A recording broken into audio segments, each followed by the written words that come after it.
Out. The Warrior of Robo. RoboWarrior. Uh,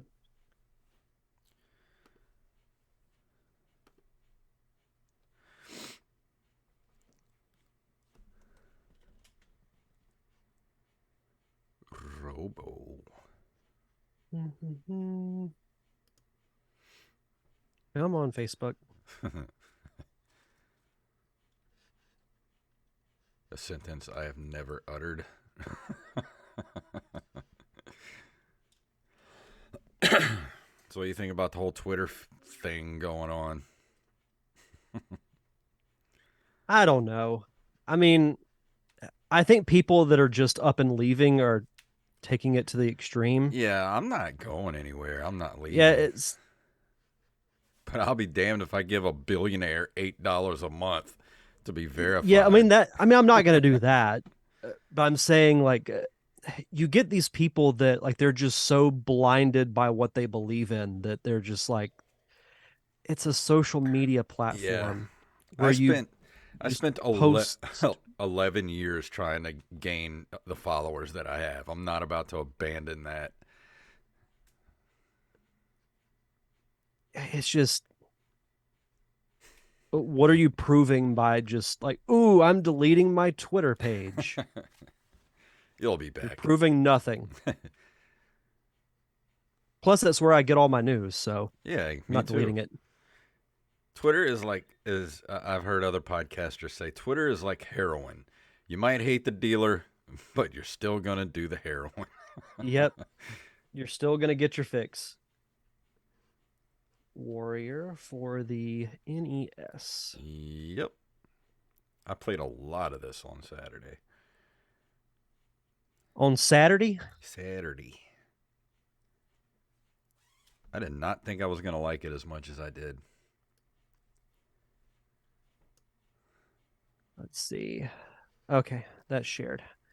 All All right, right. I'm ready. All right, here we go. And oh, I'm not do I need to restart am I sounding weird or do I need to restart loop back or anything? Nope, you Okay. sound nice and clear. All right, here we go. Three, two, one.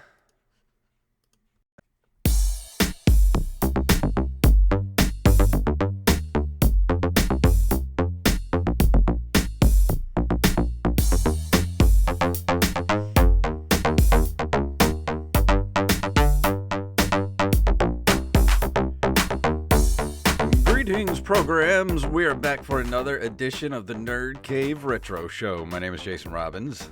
And my name is Derek Diamond. And I am wearing my glasses this evening because I'm officially an old man who can't see anything anymore. I was about to say we've got the matching brick background for those that are watching on YouTube. We're both wearing glasses. What would you do if I logged on the Zoom call and I had the exact same setup as you, down to the Pac-Man thing you got in the background, the Darth Vader statue? What if at the same time you did that, I went and got a Sonic poster and a Zelda poster? Just trade You'd backgrounds. have to introduce yourself as Derek Diamond, and I introduce myself as Jason Rock. That wouldn't confuse anybody at all. No, we should do that one show here. Let's just completely swap backgrounds. Yeah, we'll just ship each other our stuff. So how was your Halloween? Halloween was last week. It's already been a week. That's Yeah, crazy. I know. It was pretty good. Went to visit the family. Took my nephews and our niece trick or treating, which was pretty fun. It was a pretty other than that, pretty low key Halloween. Got back home like 8:30, 9ish, so wasn't out too terribly late, but it was pretty good Halloween. Yeah, What about you? we didn't get any trick or treaters, but I did carve my pumpkin, and he was supposed to be Michael Myers, but he came out a little more like Michael Jackson. But it still works either way, so I was happy with it. Michael Jackson Myers. Yeah, so if you want to go check it out, it's still on my Twitter or in Instagram at JFunktastic. If you want to see my Michael Myers / Jackson pumpkin that I did this year. I still liked it. I Yeah. think you did a really good job with it. But not sure what I'll do next year. Last year I did Nightmare Before Christmas. This year I bought the Halloween 2 booklet from Spirit to do pumpkins. I don't know what I'll do next year. We'll see. Yeah, I think I'll give the pumpkin carving a try next year. I've tried carving a pumpkin once, and it ended miserably. So I took the cheap way out, and I created a stencil and spray painted my Yeah, pumpkin instead. that's not bad. I mean, next year I'm gonna get one of the battery powered carving knives for pumpkins. I don't think they're that expensive. They're maybe like 15, $20. I'm going to get that. It'll make life so much easier to carve pumpkins with. Oh, for sure. And greetings in the chat room, Rampage and Farleston. He says he sees my Misfits mask on the back, and he said he's teaching himself how to play Helena on guitar right now. And I'm a huge Misfits fan. Been listening to them since I was a kid. And this is the time of the year that I enjoy listening to the Misfits. So I've been having Misfits on repeat for the last couple of weeks because it's just that season. It's the Misfits season. I'm glad I'm not the only one that listens to certain artists or songs at certain times of year, because I think it is appropriate. Yeah, I do that. Like especially this time of the year. This time of the year is more Misfits, Coheed and Cambria type of music for the fall. And then winter, I try to avoid Christmas music at all costs, except for the Vince Guaraldi trio for the Snoopy and Charlie Brown Christmas album. Now that I'll rock. If you hate that song, then You have no soul. I don't need you in my life. There's something about that, the specific song that you're talking about. It's just so calming. Yeah. You just get that nice chill piano, like it feels right to have it on, like in your house or your apartment. Yeah. Just to kind of set the mood. I saw the album of it the other day at Barnes and Noble. I wanted to get it, but the records are expensive now, man. They're like out of my price range. That thing was like $40 for the record. I was like, no, I can't justify that right now. Yeah, I don't think I've bought a record since before COVID. We've got a local record store here in town, and they usually have good stuff.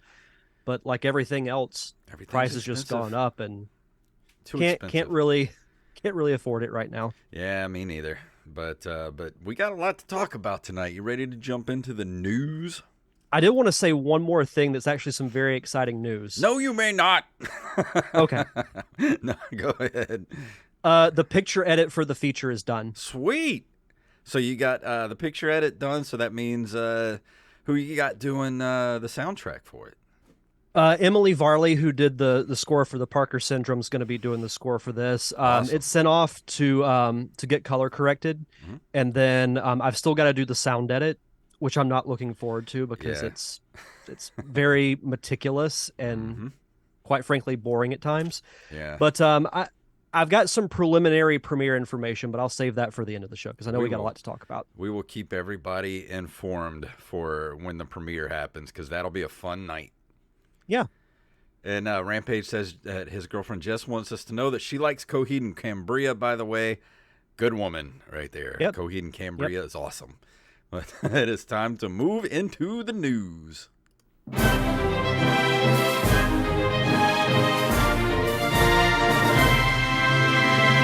Some of today's stories were submitted to us by Daniel Salmon and Armez Jackson. And if you have a story you'd like us to cover, send them to nerdcaveretro@gmail.com.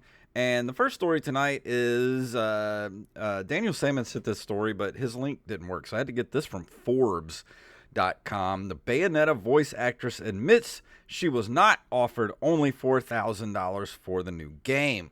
The dam has broken on the already messy Bayonetta 3 story, in which the game's original voice actress, Helena Taylor, claims she was offered only $4,000 to reprise the role for the game. She says she declined, and ultimately the role went to a new actress, Jennifer Hale. That sounded shockingly low to everyone who heard it, and most of the industry, fans and fellow performers alike, rallied to Taylor's side. However, she now admits that she was not offered just $4,000. Rather, she was offered at first $10,000.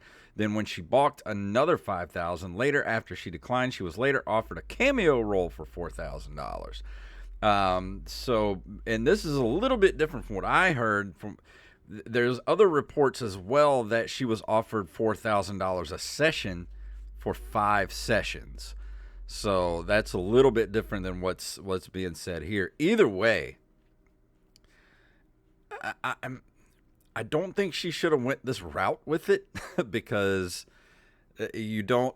I don't know. This was rocking the boat way too much from my taste. I do think that it was a little too low. Even $20,000 seems low, especially for a franchise that makes millions. At least give her points on the back end or some sort of percentage of the gross or whatever, because she is or was the voice of that character. And I think she probably could have negotiated that. But I mean, did she even try to negotiate that with a representative, or did she just straight up like just I don't know, just Maybe crapped she on was so everything? insulted by it that she's like, no, I'm Yeah, good. I mean maybe. I mean I would think $20,000 up front would be okay to do the voice, but like I said, go for like some sort of percentage or something. Yeah, and I agree with you. I think, when I first read this story, my first thought was like, that's insulting Yeah. to only be offered $4,000. But I I don't think that this was really handled in the way that it should have been. No. Which is a shame. Anytime that a voice actor or an actor gets replaced due to money, and there's other foreseen circumstances too, but more often than not, it's usually money. I mean, you can look back at the early days of the MCU when Terrence Howard wanted to be paid as much as Robert Downey Jr. Hmm. Yeah, So there's exactly. there's an example of you try to negotiate too much, and then the Yeah. studio is like, you know what, we'll find somebody else. Yeah, So, but exactly. I think it sounds like she should have maybe tried to play ball a little bit more to Yeah. try and get a reasonable rate. I think on both sides should have played ball a little bit more. She should have gotten representation to negotiate the contract. They should have come back with a little bit more than 20 grand altogether for the voicing, because it does say here it is a that franchise has made over $450 million, so they can afford to give her a little bit more than $20,000 for part 3 of a voice she's done since the beginning. Yeah, and that's where I'm kind of like the studio should be a little smarter But about that. I also don't Uh, like the way, if you followed the story at all, she went online and called for a boycott of the game, and also she started talking about the new voice actress who had nothing to do with that, is just doing a job, and you take her down, try to take her down too. Like that's not cool. Yeah, and I get there's no innocent party on either side, but I can't condone attacking somebody that like because the new voice actor, she's just doing a job. Yeah. She's trying to she's doing the same thing the original voice actor's doing. Yeah, she's got rent to pay too. So, Yeah, like yeah, that if somebody there. came to me and offered me, part 3 for, I don't know, some video game franchise, and said the original person can't do it, like, yeah, I'm gonna take the job. Or you, Well, yeah, what? I do the exact same thing. There's a saying on a podcast I heard years ago, and it's very true. You don't justify bad behavior with other bad behavior. Mm-hmm. Just because you felt like you were wronged, and probably rightfully so, but that doesn't give you the right to attack other people, Mm-hmm. especially those that had nothing to do with your situation. Especially other voice actors.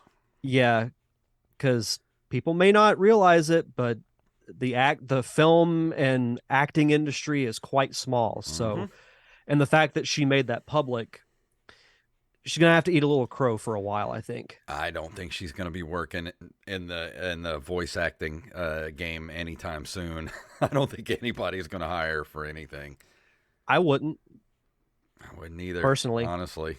But Yeah. I mean, like I said, it's not all her fault. It's the company's fault too. It, They the whole story is a shame. Like Yeah. it's something that should not have This happened. is just bad juju all around this whole thing. Bad, bad vibes. Yep. Our next story comes to us from PCGamer.com. Saucy lost Sega FMV game from the 90s is found. I like that word, saucy. Saucy. A long lost and big budget Sega Saturn game has been unearthed, and it's a slice of saucy, there it is again, There it is. history from the 90s console wars. Sacred Pulls was a game in development by Segasoft, an American studio. It was one of those FMV titles that accumulated around the early stages of CD-ROM technology. The appropriately named website Gaming Alexandria has managed to secure several CD-ROMs of this never-released project from former Segasoft employee David Gray. Alpha builds for the game on Saturn, PC, and surprisingly, PlayStation have now been uploaded online. PlayStation port may have been down to Sega's lousy fortunes with the Saturn. It was always up against it when Sony arrived on scene and had been fairly undercut at 95's E3 when PlayStation was announced to retail at $299, which was $100 cheaper than the Saturn. Anyway, the game itself, it's set on the island of Amazonia, where various puzzles and several scantily clad ladies await you. It was also known as Rebellion in Amazonia and had an at the time huge budget of between $2 to $3 million. Wow. That's a lot of money. Mainly because it required so much live footage. The game's selling point was going to be more the suggestion of course you would give me this story, erotic delights than anything overtly sexual. So it says here there was no nudity, although the costumes did get a bit racy. I mean, it's like that old saying, sex sells. Yeah.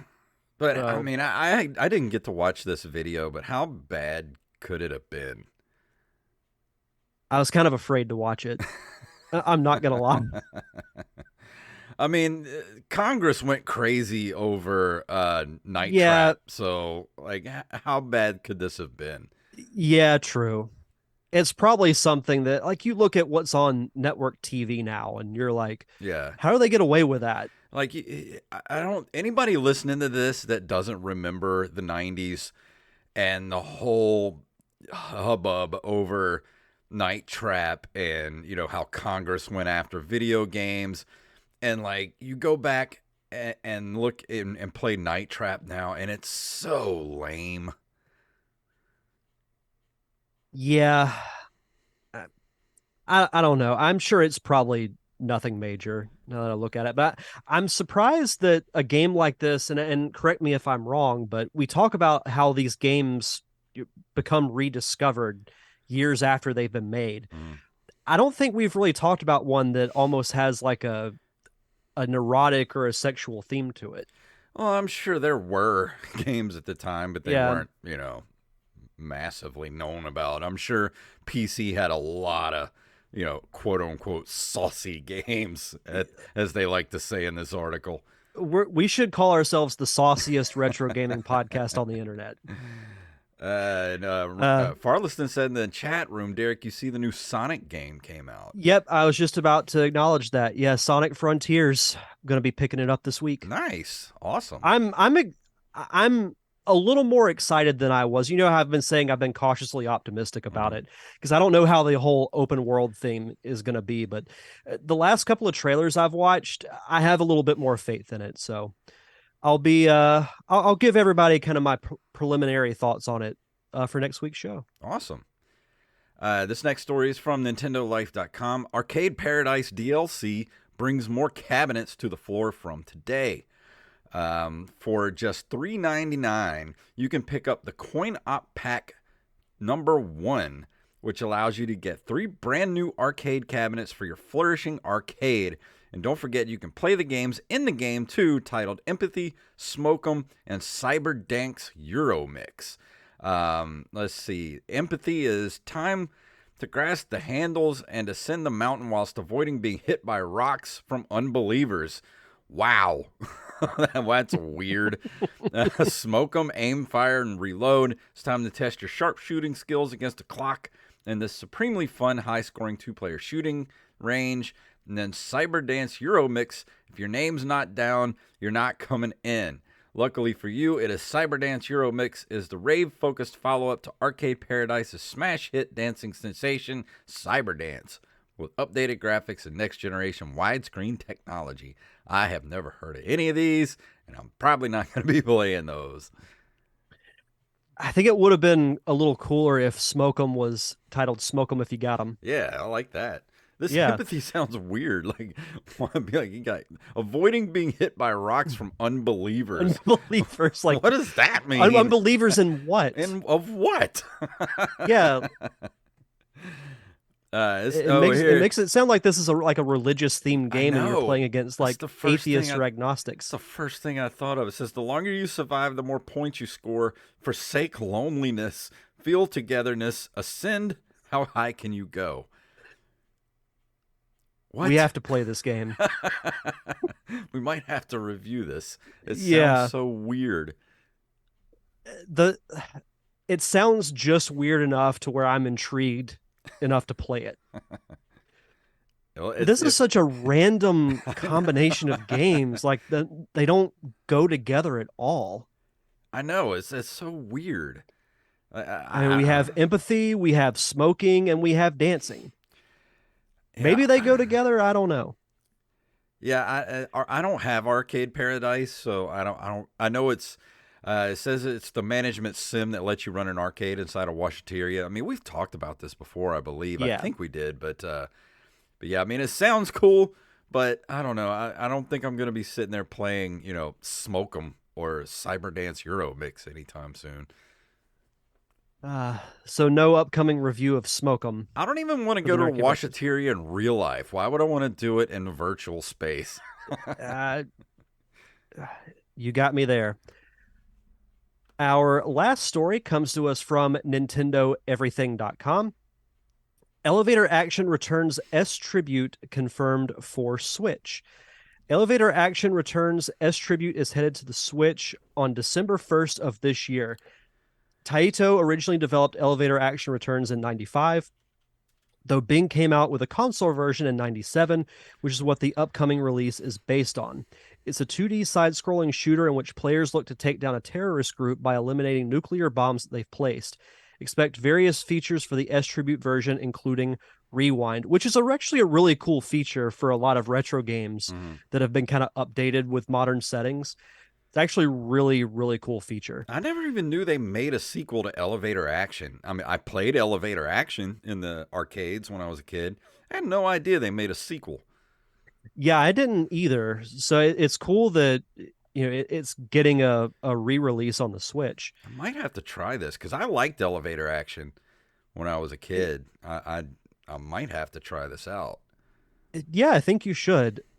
Let's see, the option settings only available in S Tribute include Rewind, which we mentioned, slow mode, which you can slow the game pace down with a single press of a button, quick save and load, unlimited credits, stage select, which means you can start from any stage of the game, increased healing, you have up to 9 lives, sub-weapon buttons, and you can change the amount of damage you'll get when the enemy hits you. That's interesting.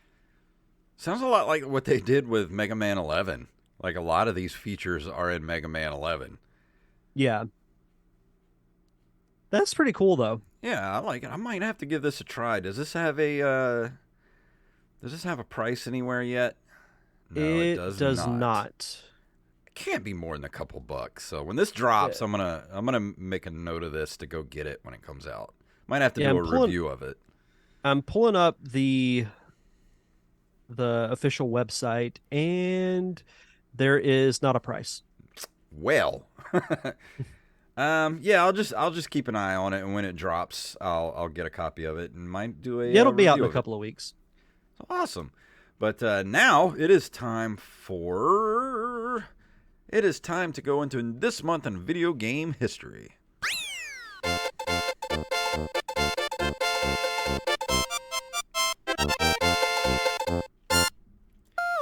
In November of 1982, Atari renames the venerable Atari video computer system to the Atari 2600. I can't imagine calling the Atari video computer system. Yeah, that's just way too long. The 2600 just slides off the tongue. Yeah, you don't want to have too many words when it comes to your console names. I Yeah, mean, but maybe you could have called it the VCS, but still 2600 just sounds better. yeah, well, that's I mean that's what it was. It's still kind of known as these days, the VCS. But I don't know. I like the 2600. Then you go to the 5200, then the 7800, which those weren't very good. But Yeah. November of 1986, Sega releases Alex Kidd in Miracle World, which is the first game in the Alex Kidd series created for this character and the most popular of all Alex Kidd games. I was not a fan. I've heard very mixed things about it. I've never played Alex Kidd. It looks like one of those, like platforming Mario knockoffs that Yeah. isn't very Well, I good. think I did a review of the one that's on the Genesis. I believe you did, yes. And I did not like that game at all. And I know they were what they were trying to go for, but there's just too much weirdness in that game. And I like platformers, don't get me wrong, but that doesn't necessarily mean I like every platform. And I don't like It just having to do rock paper scissors for boss fights. no. No, that's not fun gameplay. Mm-mm. November 11th of 1993, Virgin Games releases Disney's Aladdin for the Sega Genesis. It was crowned Genesis Game of the Year at the EGA, or the Electronic Gaming Awards, or aka the Arcade Awards, aka the Arkies. Never heard of that. Voted on by the I haven't public. either. I do like that name though, the The Arkies. That's pretty Arkies? catchy. So yeah, I would like to review if I don't think I have already, but I'd like to review the Genesis version of this game because it's different than the Super Nintendo one, Mm-hmm. and I've heard the Genesis version is vastly superior. So at some point, I would like to play this game. I could have sworn you reviewed Aladdin before. Am I? It may have been for the Super Nintendo. Probably. Let me. Here, I'll look and see. Because that was I'll look through always our the archive. thing, is everybody, even to this day, everybody says the Genesis version was way better than the Super Nintendo version.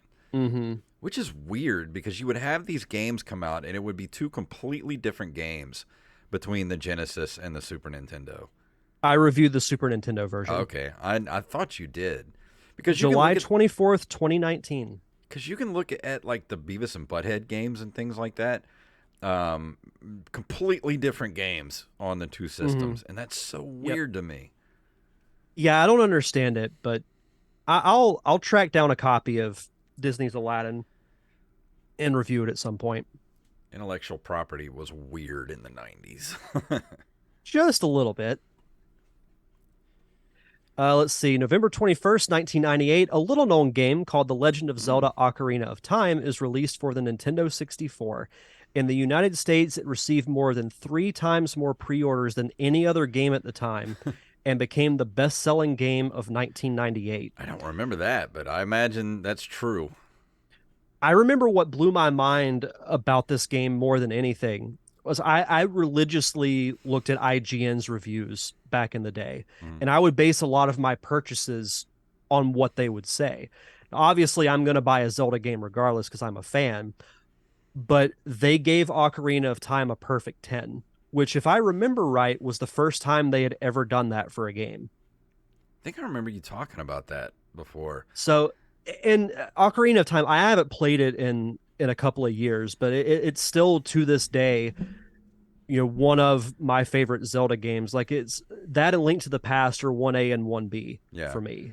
It's some of the graphics obviously haven't aged well, but they did improve that with the 3DS version that they released several years ago. I wish they would do a console like remaster of it. I think it would sell incredibly well. I wish they would because I never played it originally for the N64. I didn't play it till a couple of years ago when I got an N64 again after not having one for 20 years. And because my brother found it for me and sent it to me, and he sent me Ocarina of Time with it. I think he got it at a not a yard sale, but like a what do they call that when people pass away and they estate sale? Estate sale. Yeah, I think he got it at an estate sale, and he sent it to me, and I started playing it. I think I got maybe 3 or 4 hours into it, and I just could not get over the controller. And that's still my problem with the N64. It's so hard for me to go back and play that games on that console because that controller is just awful. We'd have a while to wait, but they should do a full remaster of it in 2028 for the 30-year anniversary. If they do, they have one sold for me if they redo it. I just people forget, that maybe didn't grow up at the time, like how big that game was. Like Link to the Past was big, but Ocarina of Time was even bigger, in my opinion, as far as like the hype, the expectations, the sales. It was a really big game at the time, and it was, the game I was looking forward to the most when the N64 came out. Like, I don't get me wrong, I love Mario 64. It was a really fun game, but what I was waiting for was the first foray of Zelda into the realm of 3D. Well, we're in the era of remakes, but that still doesn't give me doesn't give me confidence that Nintendo will do anything with it.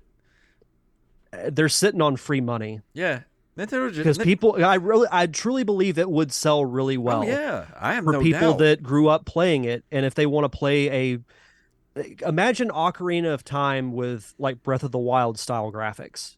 Yeah, I think it'd be sick. I think Nintendo really cool. just has so much money in their Scrooge McDuck silo that they don't care what we want. They're just going to do what they want to do, and we'll still pay them top dollar for whatever they throw at us because, yes, fact checker Wally, I am a Nintendo fanboy, and I will give them money no matter what. Oh, Twitter's going to be fun tomorrow. Let's see. We're almost done here. November 8th of 2000, Eurocom releases Crash Bash for the PlayStation. It's the first game in the series not to be developed by Naughty Dog, as well as the last this is hard to say, as well as the last Crash Bandicoot game to be exclusively released on a Sony console. I do not remember Crash Bash. It was Sony's attempt at recreating the success of Mario Party. Kind of figured with that. the Crash, and this game, from what I remember, was pretty bad. There was a Sonic version too for the Dreamcast called Sonic Shuffle that was really bad too. Whenever I feel like reviewing just a really horrible game and putting myself through torture for our listeners, I'll review Crash Bash or Sonic Shuffle because I do not have very good memories when it comes to those games. I don't want to play anything bad for a while, so I'm going to stick with good games for a bit. Understandable. And finally, November 15th of 2001, the Microsoft Xbox is released in North America. The hype for this thing was huge. We were talking about hype for Ocarina of Time. The hype for the Xbox, because that was such a game changer with Microsoft first getting into the console gaming wars. And then when Halo coming out, and that it changed everything. I remember seeing the first time I ever saw the Xbox, there was a store display in Walmart, and they had Halo. Some people were playing Halo on it, and I just remember being like, what the hell is that? And I wanted an Xbox so bad, but I couldn't afford it at the time. And I don't know if I ever told you guys how I got my original Xbox, but I think I did tell it on here. It was actually Todd Harrell's from Three Doors Down, because this was around the time that they were being endorsed by Xbox or Microsoft, or it might have been Microsoft or something like that. And I went over to his house, and he had like 4 of them just sitting there on the floor, like 4 brand new Xboxes. And he's like, I was like, dude, they just give you these? He's like, yeah. I was like, the rich keep getting richer. Like, people just send rich people shit when they can afford it. And he was like, you want one? I was like, yeah, I want one. So I got to take it. I got to take it home. That's how I got my Xbox. I got one for free because I had a rich friend. That's awesome. You think Joey Image has 4 Xboxes? Probably. He's got like 4 of everything. Farliston, I was in a band called Fall as well, and Todd Harrell was basically my boss at the time because he got assigned to Universal Records, and then when Universal dropped us, he made his own record label called Imprint Records, which we were on until it got driven into the ground not by us. But I don't want to talk about that. Let's go ahead and go into Patreon shout outs before we go into the review tonight. As always, we'd like to shout out our awesome patrons over at patreon.com/nerdcaveretro. We want to shout out Daniel Salmon, Tyler Watson, Axblade07, Armiz Jackson, Carlos Longoria, aka I am the Rampage, Staff Sergeant Sketch, Gus and Penny, Matthew Salmon, Mike Eveland, Jack Eveland, Joey Image, and Donna Diamond. Thank you all so much for your continued contributions and keeping the lights on for us here at the Nerd Cave Retro Show. And if you want to be a part of our awesome Patreon community, you get early access to fun commentary tracks that happen every single month on this show. Everything from live action shows to animated shows like Darkwing Duck, Gargoyles, The Real Ghostbusters, Chippendale Rescue Rangers. We've also done full movies like Clue, National Lampoon's Christmas Vacation, Transformers the movie. The catalog is near endless, but still growing. You know, I think for this month, we need to do a commentary track of Planes, Trains, and Automobiles. I mean, that is one of my favorite holiday movies of all time. Mine too. I love that movie. It's so underrated. Hardly anyone I know ever talks about it. It's the best but acting. I watch it every Thanksgiving. Yeah, me too. I mean, it's the best acting that John Candy ever did. Yeah, and the dynamic between him and Steve Martin was so great. So good. I dare say that was some of the best chemistry Steve Martin's ever had with anybody in his entire career. Agreed. And that's saying a lot because Steve Martin's been in a lot of great stuff. Mm-hmm. But no, that's a great idea. But yeah, if you want to be a part of our awesome Patreon community, just head over to patreon.com/nerdcaveretro. And for new patrons, be sure to send us your social media information, whether it's Twitter, Facebook, or Instagram, so we can give you a proper shout out. And tonight I'm going to be talking about...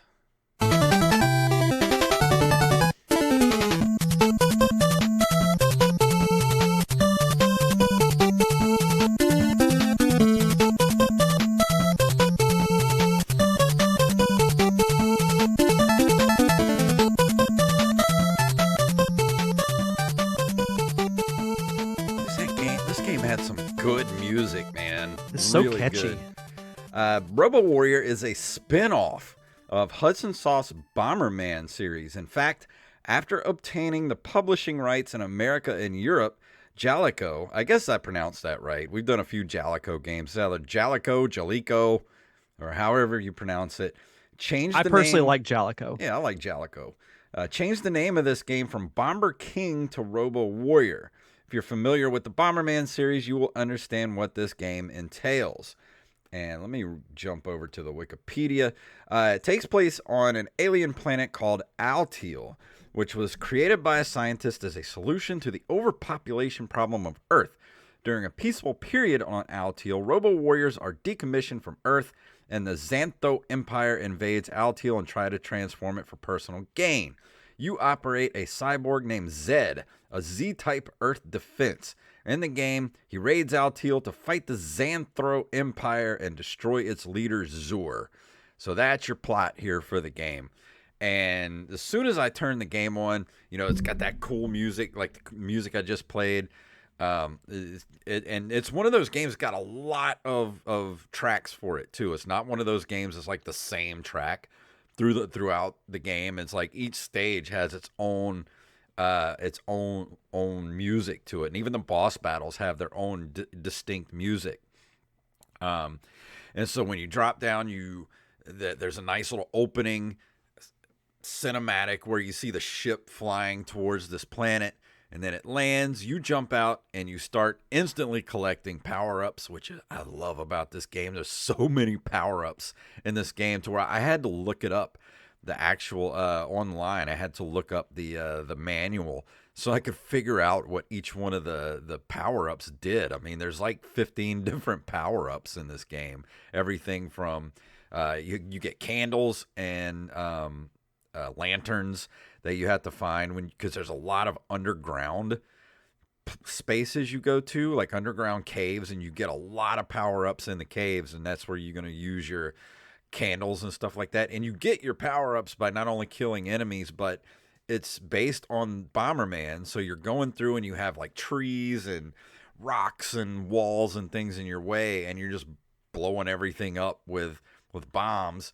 And power ups, are hidden in bushes and trees and enemies and all that kind of stuff. Yeah, and the gameplay, from what I watched of it, it looks like a lot of fun to me in the sense that yeah, I like Bomberman. I didn't really grow up with it other than the spinoff that Nintendo did with Wario, which I believe I reviewed that game a while back on the show too. Mm-hmm. But the concept of it is just so simple. I am surprised that you get that many power ups because I remember in Wario Blast you only got like four or five, maybe a Mm-hmm. couple of more, but Well, in this game, I mean, that's quite a bit. you get stuff like missiles to where you can stand on one side of the screen, shoot a missile, and it'll just take everything out, in one That's cool. line across the screen, things like that. There's boots that make you run faster. All that kind of stuff is within the game. And, it's the thing about this, there is a weird mechanic to the game where you are a cybernetic organism. You are a robot, and your power, your battery is constantly being used up. So even if you don't do anything, your energy level keeps going down. So you have to find batteries to make it go back up. You have to find another of the power ups you find are energy capsules where you can use one and it automatically refills everything back up. So you've got like you start off with 4 battery cells and it just constantly goes down. It's almost like your energy cells in Metroid is how they kind of work. You know how you can get more as you go through the game, and each energy cell in Metroid equals like 99 whatever points or whatever. It's sort of the same concept, but it's constantly going down. So it's almost like you're on a timer to get through all this stuff, through the stages, try to find, energy capsules and things of that nature to keep going. I like that though that it adds that urgency where you just have to keep Mm-hmm. moving like that. I really like that. And it's also reminds me a lot of Zelda because there's so many hidden things in the game, like hidden caves, where of course, you use the bomb to blow a hole in the wall, and you go in, and there are certain, and I did a walkthrough so I could really understand the game. And there are places like blow a hole in the wall, you go through, and there's these tiger statues, and these caves are all over the game where you can go in and you blow up the statues and they give you power ups that you wouldn't normally get everywhere else in the game, like lanterns and things like that. Can lanterns last? Can illuminate the whole screen if you're in darkness, while candles only illuminate like right around you. But sometimes you go into these caves and you go in and you have to do the lion statues in a certain order, because if you don't, like say you do the wrong one first, then that wipes out all of it and you don't get to get any power ups from the room. If you understand what I'm saying, like if you do it in the wrong Mm-hmm. order, you're crap out of luck. That would take me a few a few Yeah. tries to do that. But I noticed that on the gameplay I watched where you have this little area of light. It's like the classic Nintendo Super Nintendo look when you go into a dark room hmm where there's immediate light around you, but you can't really see anything beyond that. Yeah, and God forbid if you go into the underground caves or anywhere dark without candles or a lantern, because you will not find your way back out again. Makes me think of Zelda 2 before you get the candle and you hmm go through these certain areas and like you can't see anything. Yeah, because if you can't find the staircase to get out, you're basically just stuck unless you just somehow luckily run into the staircase to get out. Just walk around blindly. Pretty much. I mean, there were times like when I got to, I think it was level 2 3 or 2 2, something like that, 2 3, where you go in and you had to have gotten the lantern from the one of the hidden rooms in the previous level, because if you go to this level 2-2 or 2-3, whatever it was, it's complete darkness and you can't see what you're doing, where you're going. And the first time I got there, I'd gotten the lantern, went in, was going around the room, and I accidentally died because I forgot to put on, because you get, one of the other power-ups is life preserver. So if you try to cross like a river without the life preserver on, you will sink. And so I walked into the river and I sank and died in this room. And then it started the game. It said continue.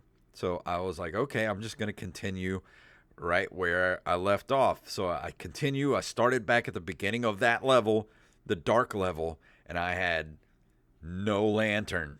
I guess Oh no no. lantern, no candles. And I was like, well, crap. I guess I have to start over again because I can't see where I'm going. That's brutal. It is. It's a brutal game because it is unforgiving, but at the same time, it's really fun. And it's all about memorization and where you need to go and finding all the little secrets that help you get through the game as you go. And this is not a short game. It is, I was looking here, there are 27 levels in this game. And this is an early NES game, too. This was released in Japan in August 7th of 87. It was released in North America in December of 88. So this was in that mid-tier of NES games. You had the black box era from 84, 85 to 86. Then you had this middle era from 87 to 90 where all the, most loved NES games reside. This was Super Mario Brothers 2 and 3 and Castlevania 2, like Mega Man 2, like all those games was in this era. And I feel like this game should have been up there with those games, but for some reason, like this one just kind of fell through the cracks, at least for me. And I know there's a lot of people that love this game because there's a lot of love for this game, especially on YouTube. I watched a couple of speed runs, and the speed runs take about 45 minutes to do. It's a long game for it to be an NES title. Yeah, normal playthrough averages between 2.5 to 3 hours, which I feel like is pretty Mm. long for an NES game. Yeah, But yeah, when I saw a speed run at 45 minutes, like, how does a speed run take 45 minutes? I thought it was supposed to be like 5. yeah, exactly. And like the thing that really like, and the thing that I texted you the other day, I don't think I've played a Jalico game that I didn't like so far. Yeah, no, they've made some quality stuff. My what I was curious about to ask you, because you said before we went on the air that you spent a lot of time playing this game. Mhm. What was it that kept drawing you to it and keeping you sucked into it? Just the game mechanics themselves, like the blowing up of the walls, trying to get through each level as quickly as possible, but trying to, it's something about having to do games where memorization counts does something to my brain. Like it makes, because it's almost like a puzzle, and I love puzzle games, and it feels like a puzzle game. Like you have to remember where, okay, well, I go over here and there's a cave over here, go through this underground spot, try to get as many energy tanks as I can. Okay, I have to remember to go to this cave and get the lantern, and then when I get to this other part, okay, I gotta go do this. Okay, I gotta remember to do this and that. Like it's like a puzzle element to it that I just really like, because there's more to it than just, okay, let's go to the right as fast as possible to get to the end of the level. There's a lot of strategy to this game. Yeah, and I think that's what I would like about it too, from the gameplay I watched, is the puzzle aspect and having to think, 2 or 3 moves ahead Mhm. of what you're going to do next. I really wish they would put this on the NES store for the Switch Online, because I looked for it just to see if it was anywhere to be able to be played on the Switch, and there's not. And I didn't think so. I mean, this is not your on everybody's top 10 lists, but it should be. It should be up there on the top best NES games because I really enjoyed my time playing this game. And this is definitely going into the I'm going to play this a lot moving forward category because there is more to it than just let's go to the right as fast as possible and get to the end of the level. Like there's a lot of strategy that goes into this game. I'm a little surprised on the Wikipedia page. We normally have, reviews Mm-hmm. and kind of the general overview of what a lot of magazines and companies thought of the game, Yeah. but that's not on there. So I'd be really curious as to how praised this game was because it seems like it would be. I would think that this game has good enough game mechanics that you could do. It doesn't necessarily have to be this game, but you could be an indie developer and take these same game mechanics and make a new game that's based on this same gameplay and have a really nice indie title that people would really like. Yeah, I think so too. But I really think they should put this on the NES online for the Switch. I really think it deserves to be there because there's a lot of other games in there that I really don't care for. And I don't think a lot of people do care for. But a game like this, I think a lot of people would be surprised at how good this game is. Maybe one day Nintendo will randomly decide to put it on the store like they do with a lot of their other games they do, where it's just like they don't really announce it. They're just like, oh, here's a couple of Mm-hmm. NES games. Here's an N64 game. And that's the thing. Like this game just feels like there was a lot of thought put into it and a lot of care, because it doesn't feel slapped together. It doesn't feel like it's one of those games that just let's just put like LJN or something like let's just slap something slap a label on it and put it out. Felt like they really enjoyed what they were doing when they programmed this game. Like it feels like this should have taken off as well as like Mega Man. Like I feel like the programmers, if they were given a chance, they would have definitely been down to do like a part two. Put it on our list of games that should have gotten a sequel. Mm-hmm. And it's not expensive either. I picked this up at the flea market for like $5 a couple Oh, of that's weeks not bad at ago. all. I just something about the cover art really just grabbed me because it looks almost childish the way the robot is drawn, but there's something, I don't know, something really cool about it and kind of that weird 50s sci-fi retro feel about it. It makes me think of like the box for an action figure. It does. Like a weird like 1970s robot toy. Mm-hmm. Almost like it almost reminds me of like ROM Space Knight. Something like that, yeah. But yeah, if you run across this game or if you find a ROM of it to play online, I highly, highly suggest you play this game because it's really good and it's really well made. And I think it was way kind of ahead of its time as far as the NES goes. I mean, for a game that came out in '88, like this is like the graphics are really good, the music's great. Like I said, there's different tracks. Each level has a different track. The boss battles have their own separate tracks. Like there was a lot of care went into this game, and it deserves to be known and played. Yeah, from what you've been saying, I would agree. But I mean, that's really all I have to say about it. And like we said, there's really no metadata on it, no Metacritic score or anything. I just, like I said, even as a kid, like I don't remember this game at all from when I was a kid. I don't really remember any advertisement for it or anything, or even seeing it to rent. And it just kind of fell in my lap a couple of weeks ago. I was like, man, this game's really good. But for me, I'll I have to mean, check it out sometime. out of 10, I mean, this game's a solid 8 out of 10. It's not perfect, but it's pretty close to being a perfect NES game. Eight's a good score. I mean, it is a little cryptic with what you have to do and the stuff you got to find, but once you kind of get the idea of it's sort of like Zelda, like nobody knew that you could burn a bush and get, like stuff out of it. Like it's one of those Hmm. games that like it breeds exploration, in the game, and that's what it's really all about. Yeah. But I like it. I like it a lot. And if you've never played it, I suggest finding a way to do it. But that's all I have to say about it. And do you know what you're going to be reviewing next week? So next week is episode 299, Mm-hmm. at 300 Eve, if you will. So I felt like we had to review something big. I have never completed the combined Sonic 3 and Knuckles game.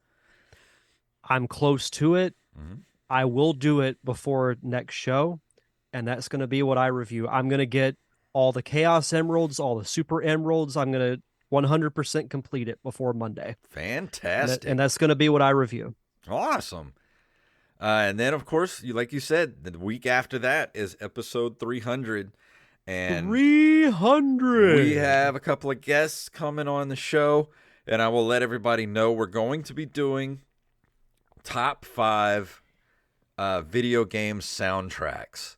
So if you want to go ahead and start giving us those, if you're in our Discord, we have our top 5 subcategory in there. You can go put those in. You can email them to us.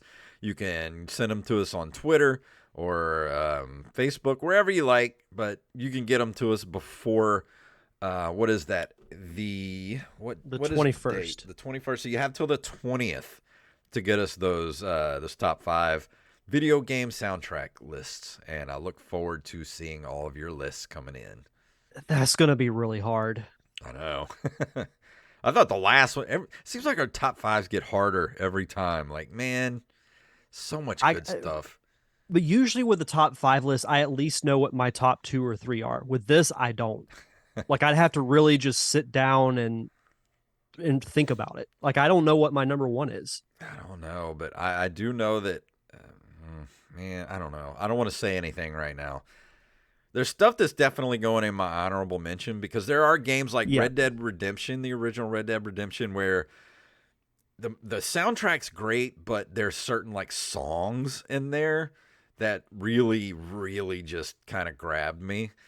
Like when you're first riding to Mexico and that song that's playing, like, oh man, that was so epic. I don't know if this would qualify because it's a collection of actual songs, but Grand Theft Auto Vice City would definitely be on my honorable mentions just because of the greatness of the 80s music collection that they have. Yeah. This is going to be hard. So I'm going to have to start working on it now. You got a good 2 weeks to get to think about it and get them to us. So there you go. Crazy that we're already at 300 episodes. I know. It doesn't feel like it. It feels like we just did 100. But it's like they say, time flies when you're having fun. So Yes, next thing you know, we'll be at 600. Oh, man. I think we will. I think so, too. But that's not inconceivable to think about at this point. Yeah. I mean, a lot of podcasts don't make it to 10 episodes, much less 300. But we're about to head out the door. Is there anything you want to throw out there before we leave this evening?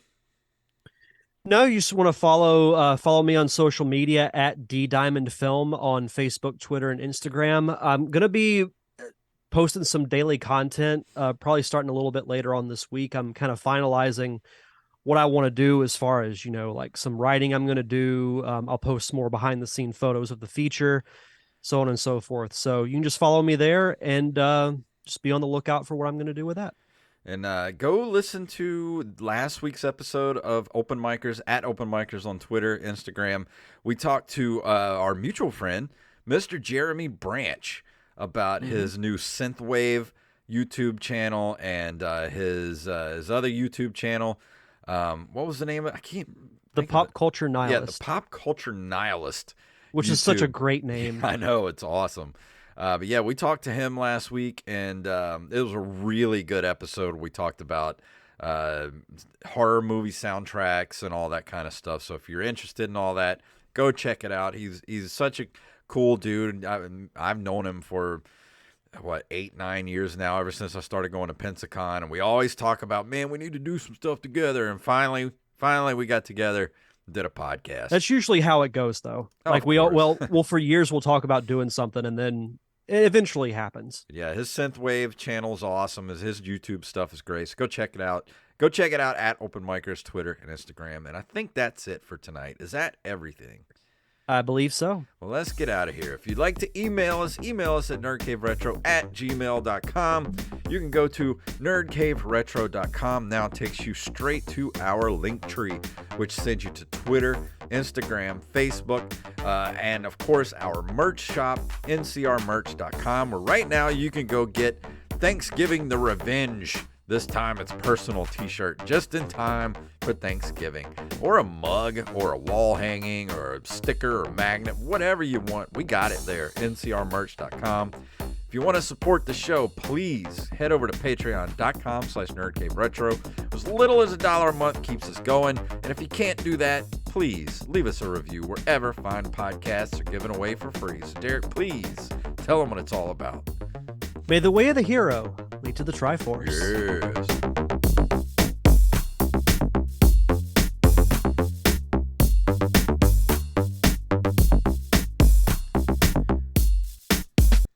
Master Blaster runs Bartertown. You blew it! And that's an episode 298 in the books. In the tank. Two in more the left. can. In the can. So thank you guys for hanging out with us. Harleston, Rampage, all you guys. That was awesome. Thank you. Yeah.